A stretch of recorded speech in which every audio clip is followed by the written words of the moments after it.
बारे में आप बताइए। पेन, बहुत एक्सट्रीम पेन था। मतलब I can not get out of the bed. मैं बैठ भी नहीं पा रही थी, चल भी नहीं पा रही थी, इतना ज़्यादा पेन था। मैं टोटली बेड रिडन हो गई थी। 2 डेज से मैंने एलोपैथिक मेडिसिन भी ली थी, बट कोई बेनिफिट हो ही नहीं रहा था। मतलब कोई पेन किलर कुछ भी काम नहीं कर रही थी। तो एक होपलेस सी कंडीशन हो गई थी कि अब क्या, मतलब छोटी 4 साल की बेटी है, कैसे होगा, कौन कहाँ से कौन आएगा। बट यूट्यूब स्क्रॉल कर रही थी, देखते देखते न्यूरोथेरेपी को पता चला, देन आई कॉल्ड यू। फिर संडे था, बट उसमें भी था कि कोई आएगा कि नहीं आएगा। बट आपने कहा कि हम आ जाते हैं, चलो आपकी इतनी कंडीशन है। फिर आप आए। फर्स्ट डे तो इतना रिलीफ नहीं मिला, बट सेकेंड डे एक मिरेकल सा हो गया। मतलब मैं खड़ी हो पाई। That was a big achievement. मैं बिल्कुल खड़ी ही नहीं हो पा रही थी। मेरा तो बॉडी, आप मेरे ख्याल से रो भी पड़े थे आपका। मैं तो बहुत ज़्यादा, मैं तो अब भी रो रही हूँ कि मतलब ऐसे हो गया, इतनी बॉडी वीक है, क्या है पता नहीं। बट मतलब एकदम ऐसे करके मैजिक हो गया। जितना ठीक करके जा रहे हैं, मतलब मेडिसिन कोई वर्क नहीं कर रही है, मुझे ऐसा लग रहा है। ये सिर्फ जितनी अब चल के आई हूँ मैं, it's all because of you. तो हम आपको बता देते हैं कि ये टोटली बेड रिटर्न थे, वॉशरूम टॉयलेट भी इनके लिए पॉसिबल नहीं था। और हमने इनसे कहा कि आपको क्लिनिक आना पड़ेगा, तो उन्होंने कहा कि मेरे बस की नहीं है, मैं बेड से हिल भी नहीं पा रही हूँ। तो हमने 4 दिन इनके घर पे ट्रीटमेंट दिया है और आज 5th डे है। आज ये खुद चलकर आए हैं हमारे सेंटर पे। और बाकी होता ऐसा ही है, जो ये पेन होता है, सियाटिका पेन होता है या डिस्क बल्ज का पेन होता है, स्लिप डिस्क का पेन होता है, इसमें ऐसा लगता है लाइफ हेल हो गई। इसमें कुछ भी नहीं समझ में आता। जब तक पेन किलर खाएंगे, घंटा 2 घंटा आराम देती है। आपने नर्व रिलैक्सेशन मेडिसिन खा ली तो नर्व थोड़ी लूज हो जाती है, तो 2-3 घंटे रेस्ट दे देती हैं आपको। ऐसा लगता है कि कुछ ऑप्शन ही नहीं है हमारे पास। वाकई में ऐसा ही होता है। हमारे पास जितने लोग आते हैं, या शायद आपका पहला एक्सपीरियंस था, क्योंकि ये आपको, जैसे कि आपने बताया कि तीसरा अटेम्प्ट था आपको डिस्क बल्ज का। होता यही है, इतनी ही पेन होती है और वो लोग मूव भी नहीं कर पाते हैं। अगर आपका 2000 रुपये का अगर आपका करेंसी नोट नीचे गिर जाएगा तो आप उसे उठा नहीं पाएंगे। कुछ भी नहीं। तो ये कंडीशन होती है। इसमें हमने कोई मिरेकल नहीं किया, हमने आपको ट्रीटमेंट दिया है। और इस ट्रीटमेंट की खासियत यही है कि ये अल्टरनेटिव थेरेपी मेडिसिन है। ये एक इकलौती मेडिसिन, अल्टरनेटिव मेडिसिन थेरेपी है जो कि इंस्टेंट काम करती है, जितना इंस्टेंट कोई पेन किलर भी काम नहीं करता। इंस्टेंट वर्क किया भाई। इंस्टेंट किया। जैसे कि आपको मैं गया, मैंने कहा चलो खड़े हो जाओ, तो इनके फेस पे एक्सप्रेशन था कि क्या मजाक कर रहे हैं, और आप हंसे भी थे उस टाइम मैं पे। उस समय मैंने कहा क्या बोल रहे हैं मुझे, मैं तो हिल नहीं सकती हूँ, फिर भी कह रहे हैं कि खड़े हो जाओ। मैंने कहा चलो कह रहे हैं तो ट्राई करती हूँ। मैं जैसे ही मतलब बैठी, वैसे वो पोजीशन भी नहीं हो रही थी, और इट वाज लाइक कि कुछ तो हुआ है, मतलब क्या जादू कर दिया है पता नहीं। और मैं खड़ी हो गई और मैंने वॉक भी की। मतलब वो इतना चेंज था। आज भी पेन किलर लिया वो, मुझे लगता नहीं है पेन किलर का कोई भी इफेक्ट हुआ है मुझे। जितना भी ट्रीटमेंट है वो आपसे ही मिल रहा है मुझे।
तो अभी क्या फील कर रहे थे ट्रीटमेंट के बाद? बेटर, वन स्टेप आगे आगे आगे ही बढ़ रहा है जब से ट्रीटमेंट लेना शुरू किया है। ओके, तो अभी आपका ओवरऑल क्या एक्सपीरियंस रहा, जैसे घर पे लिया उसमें क्या फ़र्क था और यहाँ पे क्या फ़र्क है?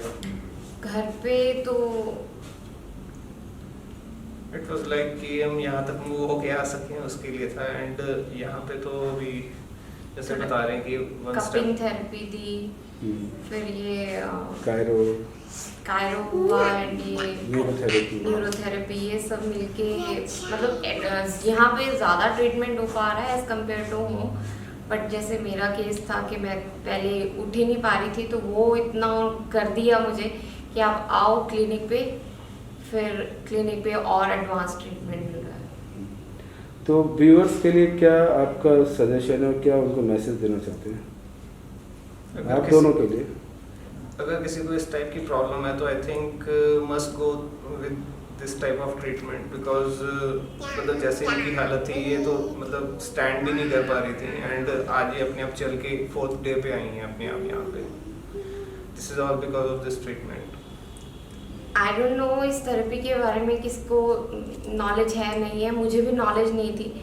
मैंने भी यूट्यूब पे स्क्रॉल किया है तो मुझे उससे इन्फॉर्मेशन मिली है। तो ये ज़्यादा से ज़्यादा मतलब मैं कहूँगी आना चाहिए। एलोपैथिक में तो हाथ भी नहीं लगाएंगे, वो कहेंगे पहले MRI कराओ, एक्सरे कराओ, उसके बाद इतनी देर में मतलब पेशेंट पेन में रहता है इतनी देर, और वो बाद में ट्रीटमेंट देना शुरू करते हैं और उनके पास एक ही ऑप्शन होता है सर्जरी। मेरे भी माइंड में कहीं आ रहा था कहीं मेरी पोजीशन भी सर्जरी वाली तो नहीं हो गई है, but at last I am in safe hands and this is the best method. I think no medicine, कोई बिना मेडिसिन के ट्रीटमेंट मिल रहा है आपको, आप ठीक हो रहे हो, you are feeling good from inside also. तो ये बेस्ट तो क्या ये आपका वीडियो सोशल मीडिया पे अपलोड कर सकते हो? यस कर सकते हैं डेफिनेटली। So- अभी इतनी है, इतना मतलब मेरे में चेंज आ गया है, तो आई थिंक सबको पता चलना चाहिए कि मेरी क्या कंडीशन थी। एंड अगर वो भी इस मेथड की तरफ जाते हैं, इस ट्रीटमेंट की तरफ, तो उनको भी हेल्प मिले, कहीं इधर उधर भटकते ना रह जाए। ऐसे कोविड के सिनेरियो में तो यही था कि अब कौन मिलेगा, कहाँ जाऊँ मैं, तो ये एक मिला है ट्रीटमेंट, तो बेस्ट है।